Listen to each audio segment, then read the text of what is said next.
Most years you see it in the Facebook posts. Parents can't wait for their kids to go back to school. But this year, many parents are feeling apprehensive and really unsettled.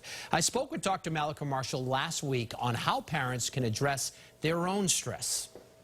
The more stress you take on and the more stress you exhibit, your kids are going to become more stressed. You know, we always think, oh, if we have hushed conversations behind closed doors, kids won't know what's going on. They're very intuitive, and they pick up on all kinds of cues. So you really have to try to keep your own emotions and your own anxiety in check so you can keep them calm as well. Well, as a medical professional and as a news person, I feel like we always have information overload. But I think for a lot of parents, that's kind of a bad thing when it comes to this topic.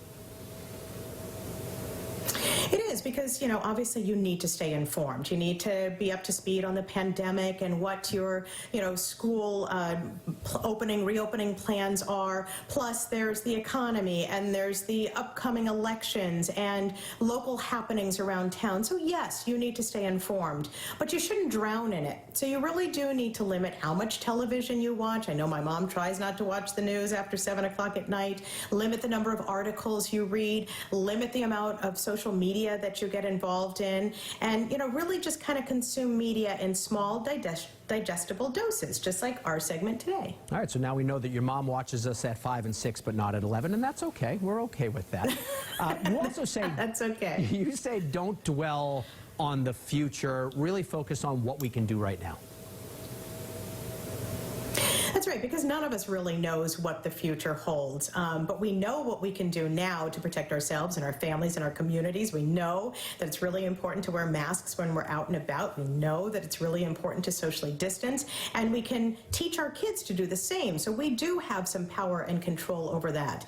And we also know that school plans may change at a moment's notice. So you don't want to be caught off guard. So you should always be thinking ahead, okay? So if we're hybrid now, but in a week we go, 100% virtual, do I have everything I need in place to make that happen? So just have contingency plans in mind. Yeah, being prepared is always helpful. And you say once you make your decision, maybe it's hybrid, maybe it's remote, whatever it is, don't worry too much about it after you made that decision.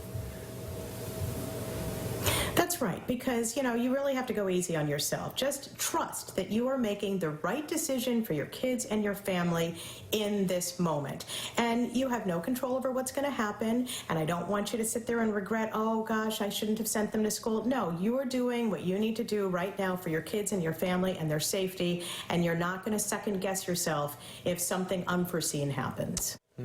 That just brought my blood pressure down a little bit. Right? If you want to see Mallika's advice for helping to keep your kids from their anxieties, go to the health page on our website, cbsboston.com.